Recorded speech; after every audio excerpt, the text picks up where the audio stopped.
தி தமிழ் நேயர்களுக்கு வணக்கம். நம்மளுடன் திரு வல்லம் பஷீர் தோழர் அவர்கள் இணைஞ்சிருக்காங்க. வணக்கம் தோழர்.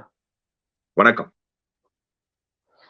டெல்லியில விவசாயிகள் போராட்டம் ஒரு உச்சத்த தொட்டுட்டு இருக்கு. கடந்த 2 ஆண்டுகளுக்கு முன்னாடி இந்த விவசாயிகள் போராட்டம் எழுச்சி பெற்றப்போ ஒரு 700 பேத்துக்கு மேல விவசாயிகள் பலியானாங்க.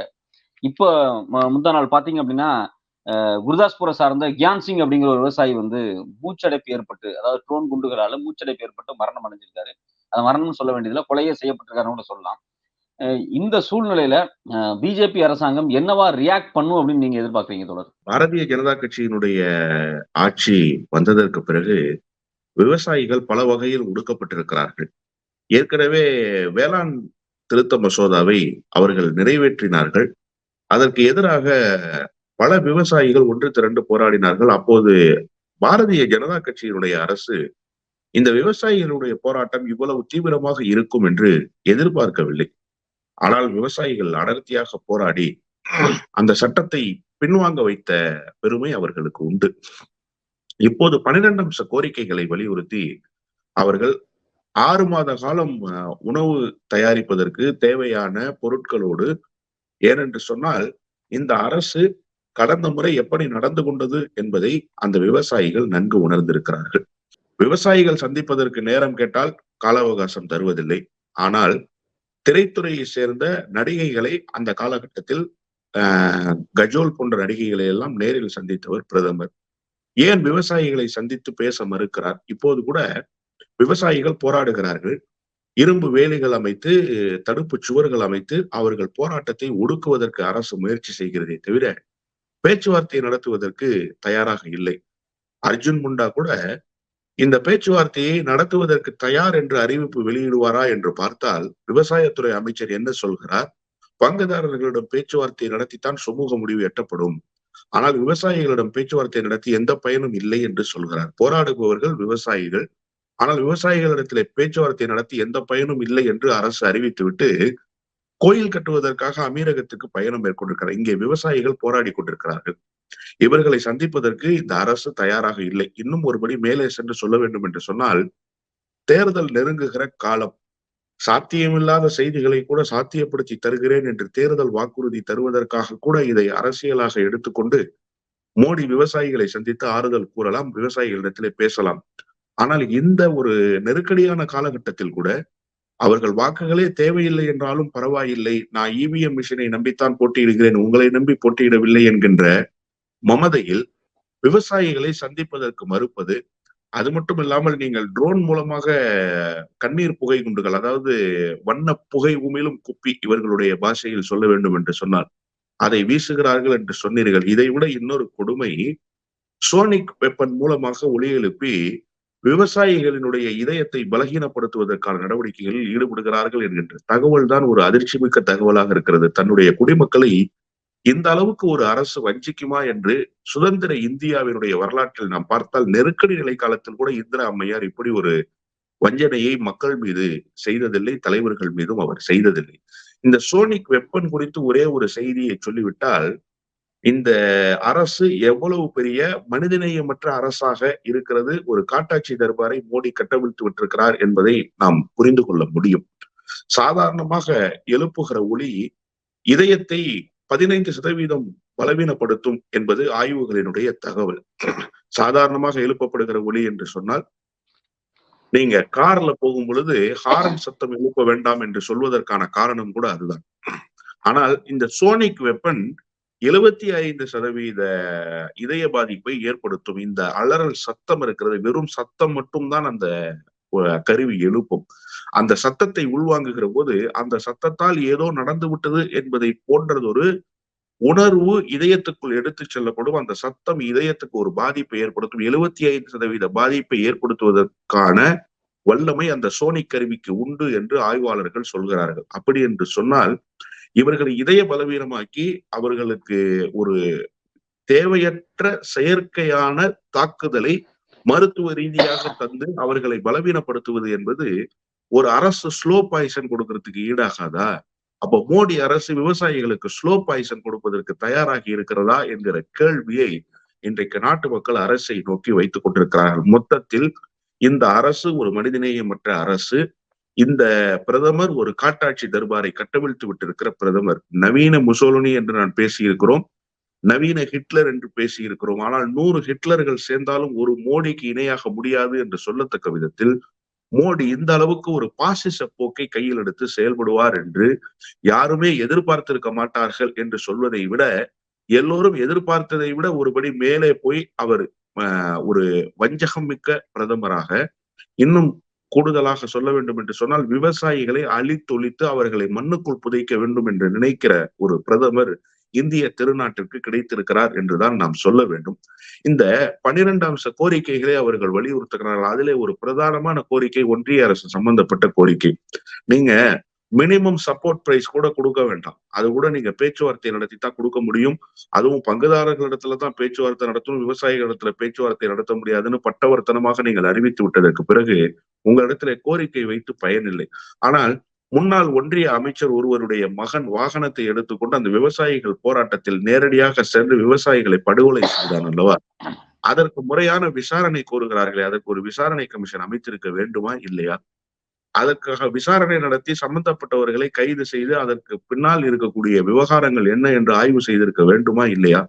ஒன்றிய அரசு அதை செய்ய மறுக்கிறது என்று சொன்னால், ஒன்றிய அமைச்சருடைய மகனை அனுப்பி விவசாயிகளை கொல்ல சொன்னது மோடி தானா என்கின்ற கேள்வி விவசாயிகள் இன்றைக்கு எழுப்புகிறார்களா இல்லையா?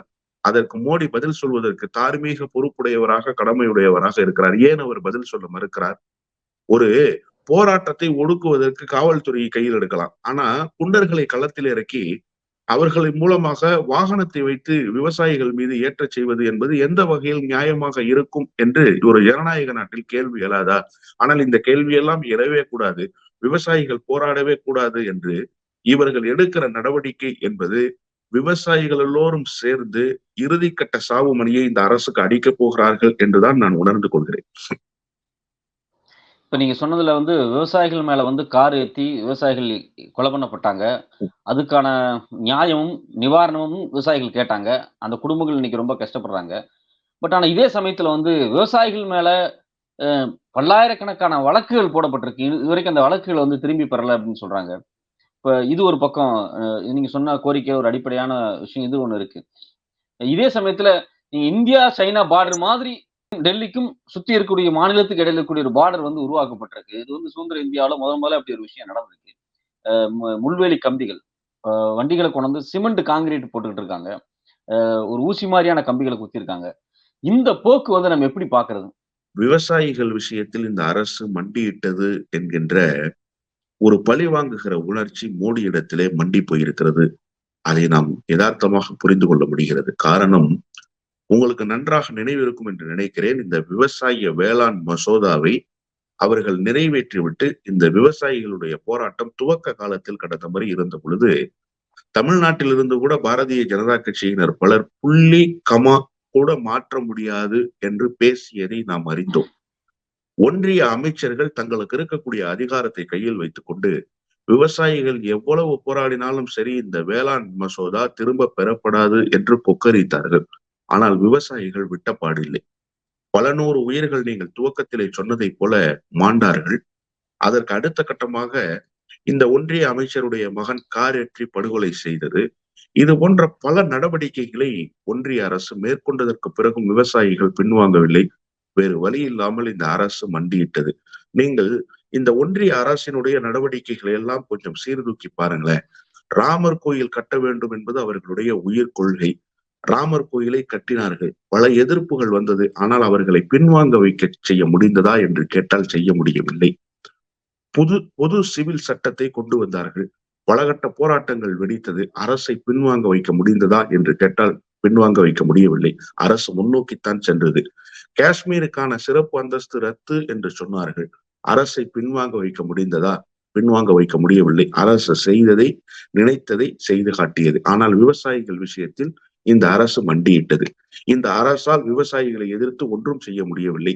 இந்த அரசையே ஆட்டி படைக்கக்கூடிய வல்லமை விவசாயிகளினுடைய ஒற்றுமைக்கு இருந்தது, விவசாயிகளுடைய போராட்டத்துக்கு இருந்தது.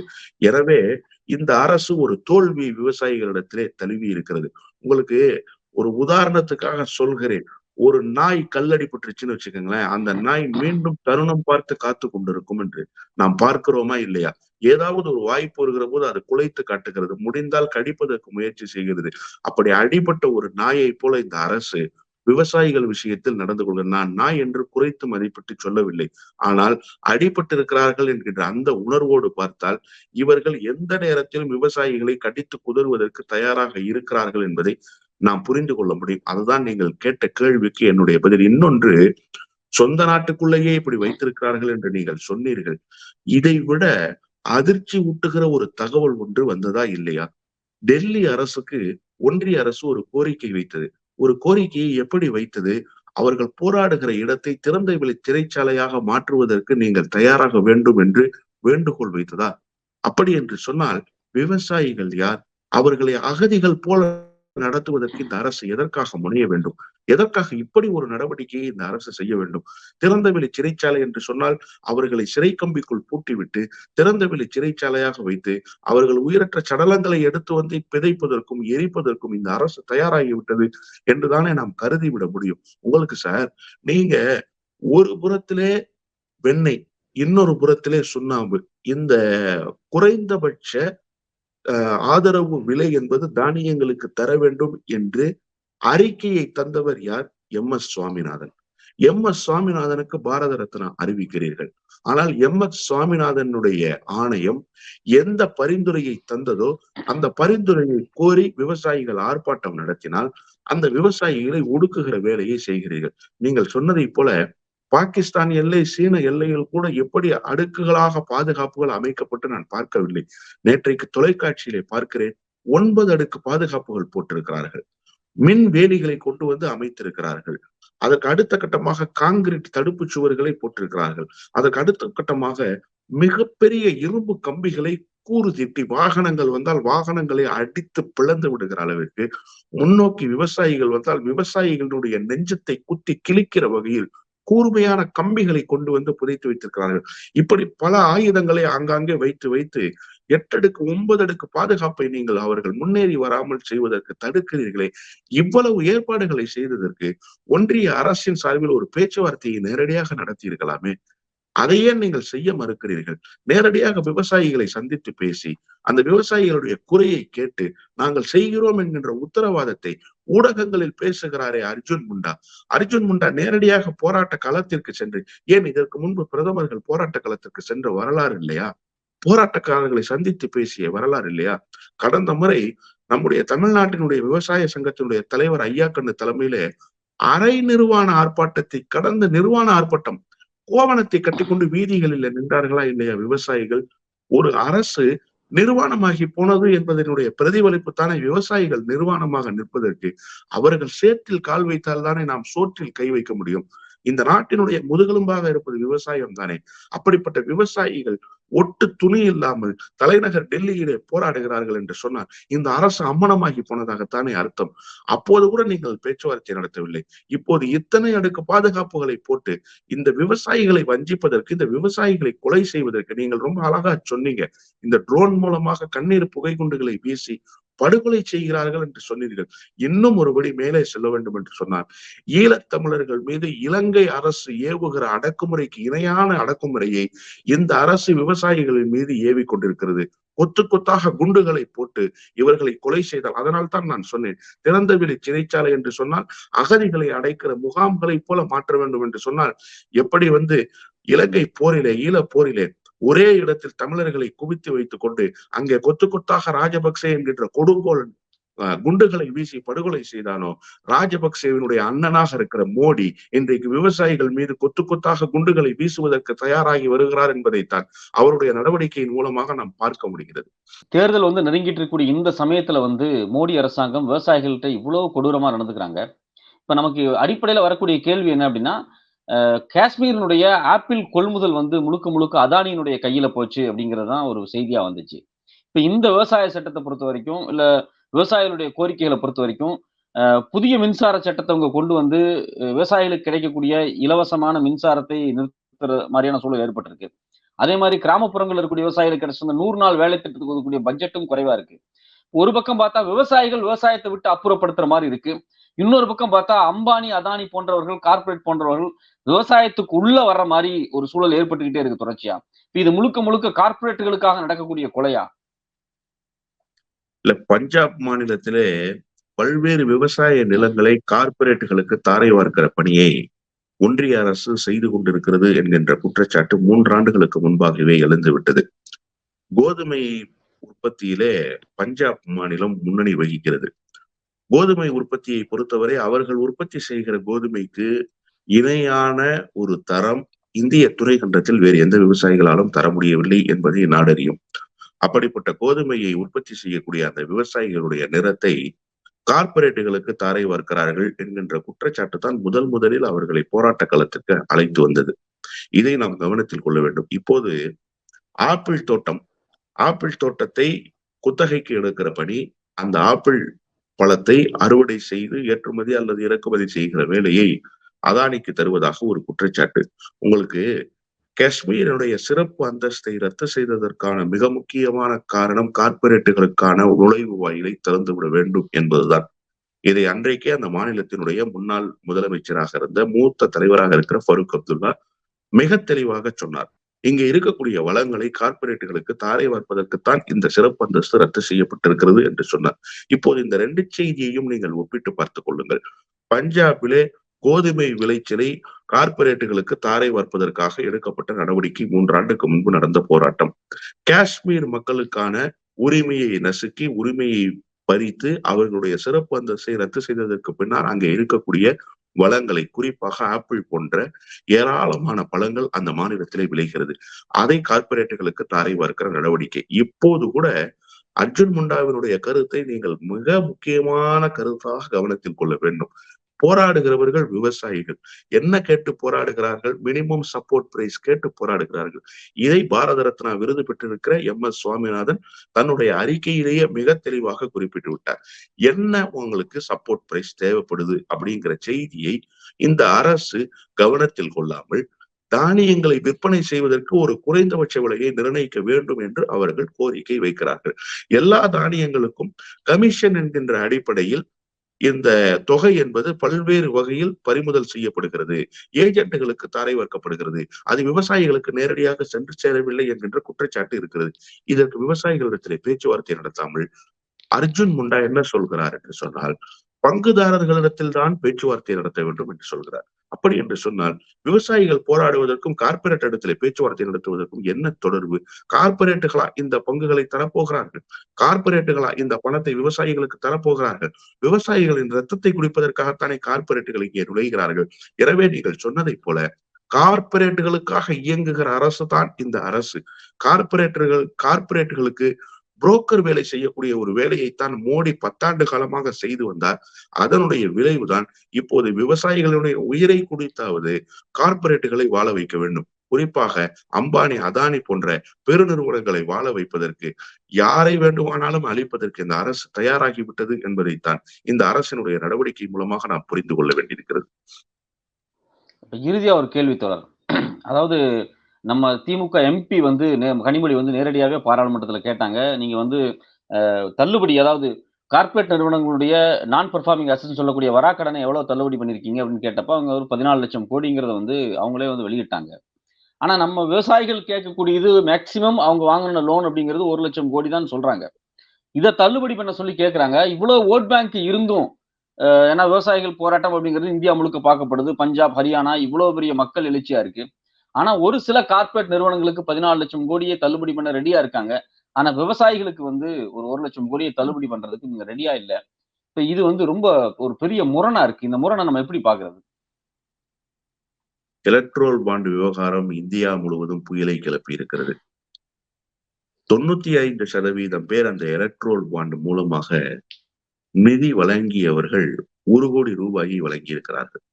1000 ரூபாய், 10,000 ரூபாய், 1 லட்சம் ரூபாய், 10 லட்சம் ரூபாய், 1 கோடி ரூபாய். நீங்களோ நானோ 1 கோடி ரூபாய் வழங்க முடியுமா? வழங்குவதற்கு வல்லமை பெற்றிருக்கிறோமா? இல்லை. அப்படி என்று சொன்னால் 1 கோடி ரூபாயை வழங்கிய 95% பேர் யார்? கார்ப்பரேட்டுகள். மொத்தமாக வசூலிக்கப்பட்ட நிதியில் சுமார் 58% பாரதிய ஜனதா கட்சிக்கு மட்டும் நிதியாக கிடைத்திருக்கிறது. 58% நிதியை வாரி வழங்கியவர்கள் யார்? கார்ப்பரேட்டுகள். விவசாயிகளால் இந்த அரசுக்கு எலக்ட்ரோல் பாண்ட் மூலமாக 10,000 ரூபாய் தர முடியுமா? 1000 ரூபாய் தருவதற்கு விவசாயிகள் தயாராக இருக்கிறார்களா? இல்லை. இந்த அரசு கார்ப்பரேட்டுகளினுடைய அரசு. கார்ப்பரேட்டினுடைய கைப்பாவையாக இருக்கிற அரசு. கார்ப்பரேட்டினுடைய கைப்பாவையாக இருக்கிற பிரதமர். எனவே கார்ப்பரேட்டுகளுக்குத்தான் அவர்கள் விசுவாசத்தை காட்டுவார்கள். கார்ப்பரேட்டுகளுக்கு அந்த வாராக்கடனை தள்ளுபடி செய்தால் அவர்கள் 6,980 கோடி ரூபாய் மதிப்பிலான எலக்ட்ரோல் பாண்டை கொண்டு வந்து பாரதிய ஜனதா கட்சிக்கு கொடுப்பார்கள். அதன் மூலமாக பல்வேறு நாடாளுமன்ற உறுப்பினர்களை விலைக்கு வாங்கி கொல்லைப்புற வழியாக கூட ஆட்சியை அமைத்துக் கொள்ள முடியும் என்கின்ற எண்ணம் மோடி இடத்தில் இருக்கிறது. விவசாயிகளுக்கு கடனை தள்ளுபடி செய்யறதுனால என்ன பயன் சார்? விவசாயிகள் ஓட்டு போடுவாங்க. அதுக்கு ஏதாவது உத்தரவாதம் இருக்கிறதா? இல்ல. விவசாயிகள் ஓட்டே போடலன்னு சொன்னா தள்ளுபடி செய்த கடன் எல்லாம் வீணா போயிருமே. கார்ப்பரேட்டுகளுக்கு தள்ளுபடி செய்தால் வேறு வழியில் கார்ப்பரேட்டுகளிடம் வசூல் செய்து கொள்ளலாம். அந்த பணத்தை வைத்துக் கொண்டு எம்எல்ஏக்களை, எம்பிக்களை கொல்லைப்புற வழியாக விலைக்கு வாங்கி கொல்லைப்புற வழியாகவே ஜனநாயகத்தை குழி தோண்டி புதைத்து விட்டு ஒரு அரசை நடத்த முடியும் என்கின்ற எண்ணம் மோடி இடத்தில் இருக்கிறது. எனவே கார்ப்பரேட்டுகளுக்கான கடனை அவர் ரத்து செய்கிறார். கார்ப்பரேட்டுகளுக்கான எல்லா சகாயமான பணிகளையும் அவர் செய்து கொடுப்பதற்கு தயாராகவே இருக்கிறார். அவர் உங்களுக்கும் எனக்கும் பிரதமராக இல்லை. அவர் பிரதமராக இருப்பது அம்பானிக்கும் அதானிக்கும் தான் என்பதுதான் இங்கே இருக்கக்கூடிய நிதர்சனமான உண்மை. உங்களுடைய கருத்துக்கும் நேரத்துக்கும் ரொம்ப நன்றி தோழர். நன்றி.